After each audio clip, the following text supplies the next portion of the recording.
তারা নির্বিচারে গুলি করেছে, গ্রেপ্তার করেছে, ইন্টারনেট বন্ধ করে হত্যাকাণ্ডের তথ্য লুকাতে চেয়েছে। রাতের অন্ধকারে এলাকায় এলাকায় অভিযান চালিয়ে ছাত্রদের আটক করেছে। গুলিবিদ্ধ আহতদের তারা হাসপাতালে চিকিৎসা নিতে দেয়নি। হাসপাতালগুলোকে নির্দেশ দেওয়া হয়েছিল যেন আহতদের ভর্তি না করা হয়। এ কারণে বহু মানুষ চিকিৎসা না পেয়ে চিরতরে দৃষ্টি হারিয়েছে, পঙ্গু হয়েছে। আজ জুলাই গণ অভ্যুত্থান দিবসে আমি জাতির সূর্য সন্তান জুলাই শহীদদের গভীর শ্রদ্ধার সঙ্গে স্মরণ করছি, তাঁদের আত্মার মাগফিরাত কামনা করছি। জুলাইয়ে যারা আহত হয়েছেন, চিরতরে পঙ্গু হয়েছেন, দৃষ্টি হারিয়েছেন, জাতির পক্ষ থেকে আমি তাদের প্রতি শ্রদ্ধা ও কৃতজ্ঞতা জানাচ্ছি। এই জাতি আপনাদের কাছে চিরকৃতজ্ঞ থাকবে। গত বছর ডিসেম্বর মাসে জুলাই গণ অভ্যুত্থানে শহীদ পরিবার ও আহতদের কল্যাণ ও যাবতীয় বিষয়াদির প্রশাসনিক দায়িত্ব মুক্তিযুদ্ধ বিষয়ক মন্ত্রণালয়ের উপর ন্যস্ত করা হয়েছে।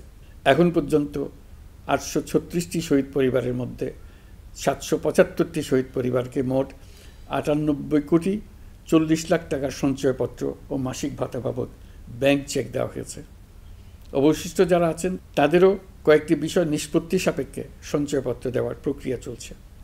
এর পাশাপাশি আহত 13,800 জন জুলাই যুদ্ধকে 3টি ক্যাটাগরিতে নগদ টাকা ও চেক বাবদ মোট 153,04,00,000 টাকা প্রদান করা হয়েছে। এর মধ্যে 78 জন অতি গুরুতর আহত জুলাই যোদ্ধাকে সিঙ্গাপুর, থাইল্যান্ড, তুরস্ক এবং রাশিয়ায় উন্নত চিকিৎসার জন্য পাঠানো হয়েছে এবং চিকিৎসা ব্যয় বাবদ এ পর্যন্ত 97,50,00,000 টাকা ব্যয় হয়েছে। জেলা উপজেলা পর্যায়ে সকল সরকারি হাসপাতাল বা ক্লিনিক বা স্বাস্থ্যকেন্দ্র, মেডিকেল কলেজ হাসপাতাল এবং সরকার কর্তৃক নির্ধারিত বিশেষায়িত হাসপাতালগুলোতে সকল শ্রেণীর আহত জুলাই যোদ্ধাদের অগ্রাধিকার ভিত্তিতে বিনামূল্যে চিকিৎসা সেবা দেওয়ার সিদ্ধান্ত হয়েছে। সরকারের পক্ষ থেকে জুলাই শহীদ ও আহতদের জন্য আরও নানা উদ্যোগ নেওয়া হচ্ছে। তবে জুলাইয়ের মহানায়কদের আত্মত্যাগ তখনই সার্থক হবে যখন এই দেশকে আমরা একটি সত্যিকারের জনকল্যাণকর দেশ হিসেবে গড়ে তুলতে পারব। আজ আমরা কেবল অতীত স্মরণ করতে আসিনি, আমরা একটি শপথ গ্রহণ করতে এসেছি। শপথ এই, আমরা কোনো ধরনের নিপীড়নের কাছে মাথা নোয়াব না। আমরা প্রতিষ্ঠা করব একটা জবাবদিহিমূলক, মানবিক, গণতান্ত্রিক এবং বৈষম্যহীন রাষ্ট্র, এমন রাষ্ট্র যা সবসময় জনকল্যাণে কাজ করবে।